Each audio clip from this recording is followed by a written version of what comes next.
Diaries. Greetings, Fright fans. Ready for a tale that'll make your hair stand on end and your spine tingle? Better click subscribe and ring that death knell, bell icon, so you don't miss a moment of the horror. You're about to witness a story where the halls of high school become the corridors of chaos in fury unleashed. Lila's world was painted in shades of grey, both literally and figuratively. The town of Derry, Maine, was a place where the sun seemed to hesitate before visiting, and even then, it shone as if through a grimy window. At school, Lila moved like a ghost through the hallways, unseen until someone wanted a target. Her mother had died when Lila was young, leaving a void filled with her father's silences and the smell of whiskey.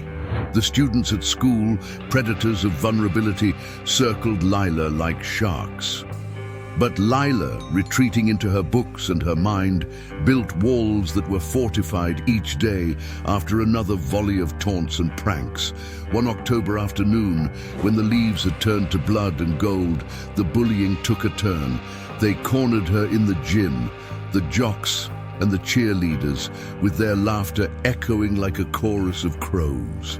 That evening, with her rage simmering like a stew, Lila stumbled upon an ancient leather-bound book in her grandmother's attic.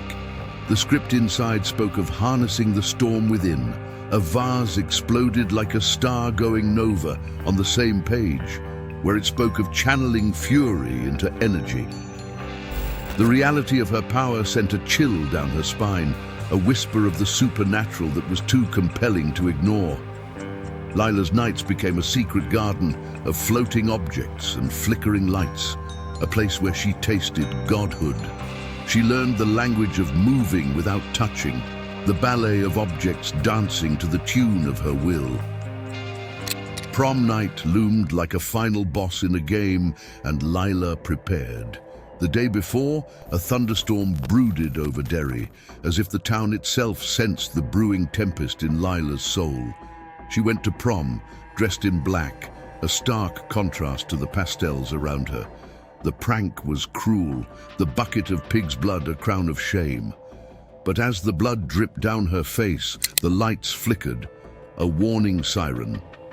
Then came the chaos, the catharsis of a storm unleashed, her tormentors screaming in the dark. Marie, her sole defender, her anchor to humanity, approached with tears in her eyes. "Stop, Lila! Please, you're better than this!" But fury is deaf, and Lila's storm didn't distinguish friend from foe. Marie fell, and the sight broke the spell, the red haze lifting from Lila's eyes. She ran, past the whispers and the sirens, past the ruins of her own making. The road out of Derry seemed endless until her grandmother appeared, a lighthouse in the tempest's aftermath. "The power runs in our blood, Lila," she confessed, "but so does the choice to control it." Her grandmother's tales of power and regret were Lila's new curriculum. She learned to temper her storm, to find peace in the eye of it. Lila returned to Derry, her power a silent sentinel, her actions speaking of contrition. She rebuilt, repaired, and repented. The support group was her idea, a haven for those who wore invisible targets on their backs. She spoke of power not as a weapon, but as a bridge, and her story spread like a gospel, turning her once cursed power into a beacon. In the twist of fate, it was Marie who led the first meeting, her eyes meeting Lila's with an understanding that transcended words. For Lila had learned that the greatest power was not in the fury unleashed, but in the quiet strength of forgiveness and the courage to start anew. Diaries. Reflections can be deceiving, boils and ghouls, and sometimes they reveal more than we bargained for. So if you dare to gaze deeper, click the subscribe button and ring the bell icon. You're about to watch The Broken Mirror, where not all reflections are as clear as they appear. It was an unassuming Tuesday when Marie Jensen, freshly 32 and disillusioned by the monotonous rhythm of her life, stumbled into the cluttered antique store, tucked away on Maine's rocky coastline. Whispers of her mother's tales, Legends of time-lost treasures in quaint shops lured her in. Barely illuminated by a flickering bulb, an ornate mirror stood against the wall, almost shying away from the attention of the few patrons. Its burnished frame boasted intricate designs of roses twisted with thorns, suggesting a duality that intrigued Marie. "It's been with me for ages. Everyone gives it a wide berth," Mr. Wick, the elderly shopkeeper, remarked, pushing up his round glasses. "They say it's got a history, a story." Marie, feeling drawn to its allure, decided it was exactly what her modern, sterile apartment needed: a touch of arcane history. The very first night the mirror was up in her apartment, Marie swore she saw a flicker of movement that wasn't her own. Each subsequent evening, a version of herself, one with a worn, malignant aura, emerged, enacting scenes from a life she did not know yet felt eerily familiar with.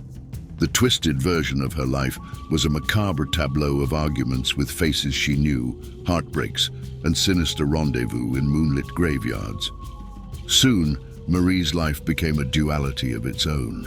By day, she worked her mundane job, chatted with her co-worker Greg about innocuous topics, and sipped her coffee.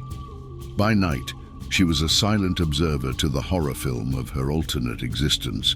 Greg, a longtime friend with unspoken feelings for Marie, noticed the change. He saw the dark circles under her eyes, the jumpy demeanor, and the inexplicable bruises that seemed to appear overnight. One evening, he showed up unannounced, clutching a bouquet of roses, concern evident in his eyes. Before he could knock, he heard muffled screams from within Marie's apartment. Barging in, he saw Marie, wide-eyed, staring into the mirror, watching her darker self being accosted by a menacing figure.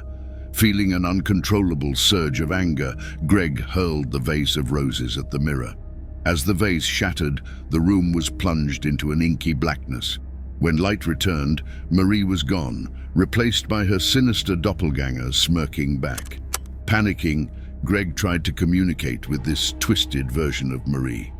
She only laughed, hinting at Marie's entrapment within the mirror's world and her intention to replace Marie permanently. Desperate, Greg revisited the antique store. Mr. Wick, after hearing the story, hesitated but finally divulged the mirror's dark origins. It was crafted by a witch, condemned by love and seeking to trap souls in a hellish realm. Mr. Wick proposed a solution, but it came with a risk. At midnight, Greg was to place another mirror opposite the cursed one, creating an infinity loop. Marie's soul would be confused by the endless reflections, potentially offering a chance to pull her back. Armed with a handheld mirror, Greg faced the twisted Marie. As the clock struck midnight, he positioned the mirror, and an intense beam of light shot through the room. Within this ethereal bridge, he glimpsed the tormented soul of Marie reaching out. Braving the blinding light and the searing heat, Greg lunged, pulling Marie out just as the mirror shattered into 1,000 shards. The following morning, both injured but alive, Greg and Marie recounted their nightmarish ordeal. The bond between them strengthened, with Greg's unspoken feelings now laid bare. They agreed to rid themselves of all mirrors for a while, lest they risk another encounter with the unknown. As the days turned to weeks and weeks to months, life resumed its usual pace. Yet in a dusty corner of the antique store, a new item arrived, its polished surface reflecting the duality of roses twisted with thorns. For in the realm of the arcane and mysterious, some stories are never truly over. As our shattered tale concludes, not all breakages can be mended, and some reflections are best left unexplored. Diaries. Ah, my dear fright seekers, when the sun ducks away, the real tales come out to play. Beware, for the night walker doesn't just walk, he stalks. Be sure to click the subscribe button and hit the bell icon to join our crypt of chilling chronicles.